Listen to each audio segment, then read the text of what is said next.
This is episode 3 of Talking With, Brian Lamb's conversation with historian Richard Norton Smith. It starts after this. What were your grades? They were fine. They were Straight A's? They got me at Harvard. But were they straight A's? No, I don't think they were straight A's. I think I was, for example, science was never, and I regret it to this day. I think that's a real deficiency. I was, for the most part, and I never took algebra. I don't know why anyone would ever, I can't pretend that I knew when I was 8 or 9 what I was going to do, but I certainly knew what I was interested in. Do you remember when a teacher returned an essay that you had to write and said, A+, this is really good? There were a few of those. The one that sticks, actually. I remember at Harvard, I did an independent study course with Doris Kearns Goodwin. She was the professor? She was a professor teaching a presidential history course that I was enrolled in. But then I was able, in those days at least, Harvard was notoriously lax, perhaps, in allowing one to explore areas of particular interest and independent study. And she was good enough to agree to this. And I remember I wrote 2 papers, large papers, on LBJ. And I still remember, she said, she was very kind in her grading, and she said, this is clearly your métier. Had she written her book on LBJ? I think she had, or maybe was in the process. What year were you in Harvard? Graduated in 75, so I went in the fall of 71, same year as Derek Bok, the new president who succeeded Nathan Pusey following the disturbances of the late 60s. But if you go back to the high school years, and did you move around up there in Massachusetts? No, that's and I think that contributes. We were in one place, and that gave me an opportunity to really kind of dig below the surface, examining the history of the town in which I grew up. But what was your high school like, and do you have any memories of the impact that might have had on you? Did anybody care, by the way, that you were this interested in history? No, I was, to be perfectly honest with you, I think I was probably seen as a sort of strange duck. Really? Unconventional. Why? I mean, what was unconventional? Did you do anything else in high school besides this kind of stuff? Yeah, I had. I remember doing plays. Very interested in the theater. Acting? Yes, and musicals especially, which was obviously a preview of coming attractions. No, it was just, it's an awful thing to say. This is several years ago. I was invited back to a reunion, and I'm ashamed to say I didn't go. And I shouldn't say, but because I thought, I didn't know what to say to those people when I was in the same room with them. What would I possibly talk about now? And that's terribly fair, and it sounds terribly snobbish. There was no element of snobbery. It was just, I remember my mother once saying, I must have been 10 or 11, saying to a friend, I was standing there, she said, he lives in a world of his own. And I think that's probably, I think there are probably a lot of kids who live in a world of their own. What saved me, because lots of kids get chewed up in high school. They get chewed up, they get bullied, they get whatever. But the system doesn't make room for individuality, eccentricity, whatever you want to label it. And I was lucky. I had a savior in the librarian school. Her name was Laura Conway, and she was originally from New Jersey, and she had been school librarian for some time. And she was wonderful. She had this, I think she was a quiet rebel against the machine of high school. And she valued above all else creativity. That was her, she was a sort of Auntie Mame-like figure in some ways. And creativity was her mantra. And she thought I was creative. And, we pulled off stunts, and not all of which I look back on with pride, but I always knew that I had a refuge. And literally, I could go to the library, and there was a back room in the library where I remember reading. And I'll never forget what it was. I feel badly about it now. She had an assistant, a very nice lady, who one day I think I just probably annoyed the hell out of. I mean, I'm sure I could be obnoxious. And she, who was somewhat more conventional, I think just kind of, said something. And I'll never forget, Mrs. Connolly waylaid her, pulled her aside, don't you ever, et cetera, et cetera, et cetera. And now I look back and I'm somewhat embarrassed by it, but I realize how incredibly lucky and what a chance relationship that was. And we stayed. I'll tell you how close we were. I graduated in 1971. She died in May of 1988, and I read over the phone to her every word that I wrote in every book that I wrote as long as she lived. And that was a lot of words. And why did you do that? First of all, I had great respect for her judgment. Secondly, I was hopefully cognizant enough to know that I would probably hear praise. I was discovering the art, and I knew she was very discerning. She was very discriminating. She had excellent taste, and I came to understand that she herself was someone who felt apart from her surroundings. She was very successful professionally, and she had wonderful children, but they were grown up, and I don't think her work fulfilled her. I think, as she got older, and I sense this with older people, and now that I'm at the age, I understand it better. She lived a bit vicariously through my experiences. So, for example, the day that I graduated from Harvard, anyone who's been to a Harvard commencement knows how impossible it is to get tickets. She was there. I made sure that she was there. She had encouraged me to apply to Harvard at a time when that was the most improbable. A, we had no money. No one could imagine paying for it. But B, it was presumptuous to think that, that my grades were such. But she, strongly urged me to do it, and I did it, I think, largely on her recommendation, and it worked out. So she probably is the that teacher, that figure who, first of all, was an inspiration, but equally important was a source of protection. What was your relationship with your brothers and sisters?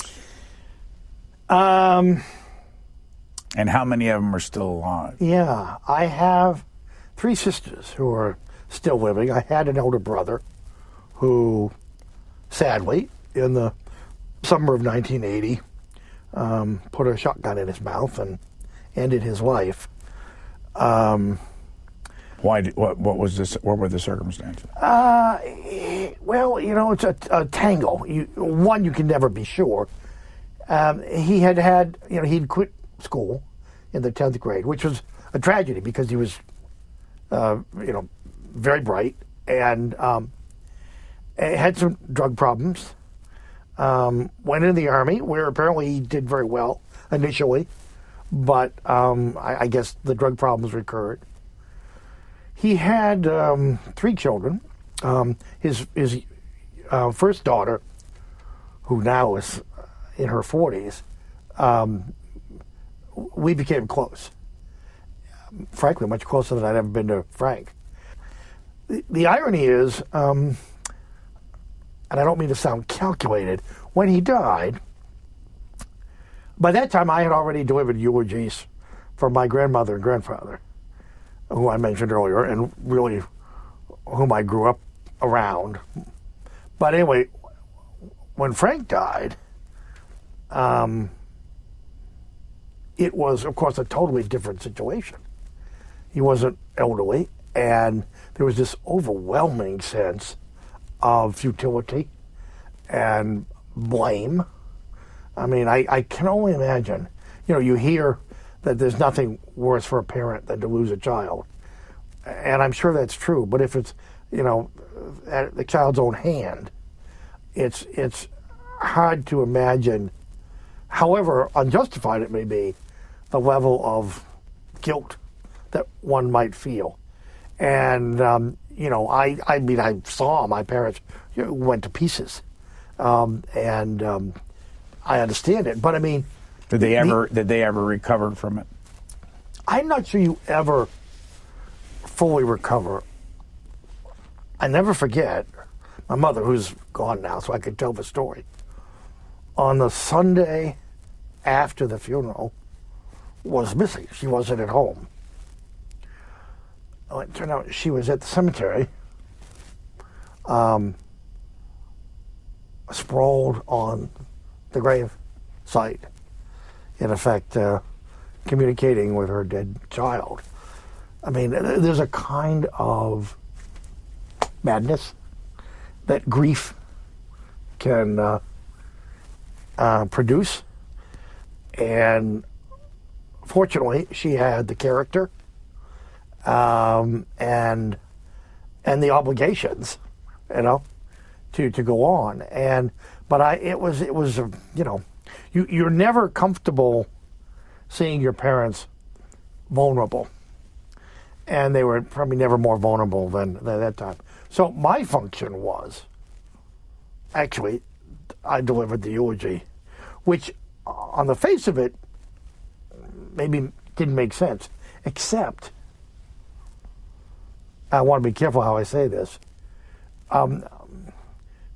I think I had an understanding of what needed to be said to try in some small way to make sense out of what was a senseless act. And I mean, the whole business, you know, about eulogizing people is, first of all, to give some comfort to the living. And that's, you know, as you know, I've had occasion to deliver more than my share. That's the one, actually, where I think I've succeeded in that function. What about the 3 sisters? What were those relationships like? Well,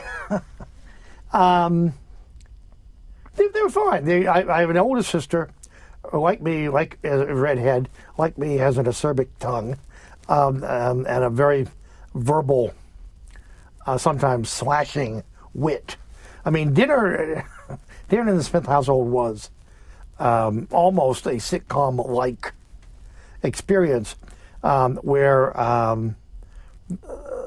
the wit, sometimes vicious, Dorothy Parker-esque vicious, was directed usually at my father, who was a good sport, you know. And now, all these years later, the one real regret I have is that I wasn't more appreciative of my father and what he did. I mean, he made it possible for me to go to Harvard. You know, how? They sold some land that they owned to, you know, I took out some substantial student loans, which took me several years to pay off. So, and in those days, Harvard, I won't say it was affordable, but it was a lot more affordable than it is now. So, but they, you know, they were extraordinarily generous. Another thing they did, I started collecting presidential autographs. I started collecting politicians' autographs. early. And they got caught up in it. And again, they didn't have much money, and yet they gave me a Lincoln autograph, What did it cost them? Well, I know what it costs now. I don't know what it cost then. They've gone through the roof, but you couldn't touch it for less than $15,000 today. I think maybe $3,000, $4,000, but I mean $3,000, $4,000 was an awful lot of money to them, and it's funny. I think probably most of us, generalizations are dangerous, and I certainly don't purport to speak for anyone but myself. But I suspect most of us, if we were given truth serum, would confess to harboring some feelings of regret, if not guilt, that we didn't appreciate our parents at a time when they were defining their lives. How much education did they have? High school. My mother was valedictorian of her high school class, but again, for economic reasons partly, and also because, women weren't expected to go to college in those days. So she was as I said, she was a nurse. And I think it started very early. When she was 8 or 9 years old, her grandfather, my great-grandfather,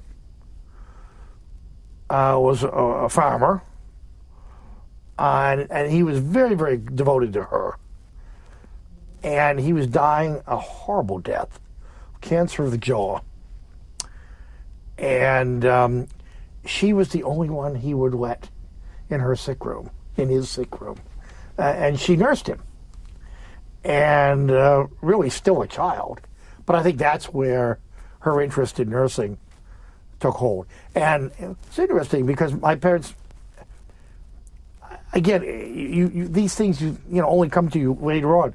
You realize she never talked about her work, although it must have been horrible parts. I mean, I remember once she came home and it was very clear it had been a really rough night. She worked nights, and there was an auto accident involving young people, and I guess it had just been terrible beyond words. And she's, said a little bit about it, but obviously didn't want to share the horrors. She did tell a story, which I never forgot. Talk about macabre. As a very young nurse, she did a stint at what was then the Danvers State Hospital for the criminally insane, or anyway, it was basically an insane asylum, to use an old and discredited term, that housed criminals. And she did tell a story about this middle-aged to late middle-aged woman, seemingly normal, dangerous word, no such thing, but certainly not someone who called attention to herself as a dangerous figure anyway. And, this went on for some time. And finally my mother was curious, and she asked someone, what's her story? Well, it turned out her husband went to work one day, and forgive me, for reasons unexplained then or later, she put their baby in the oven.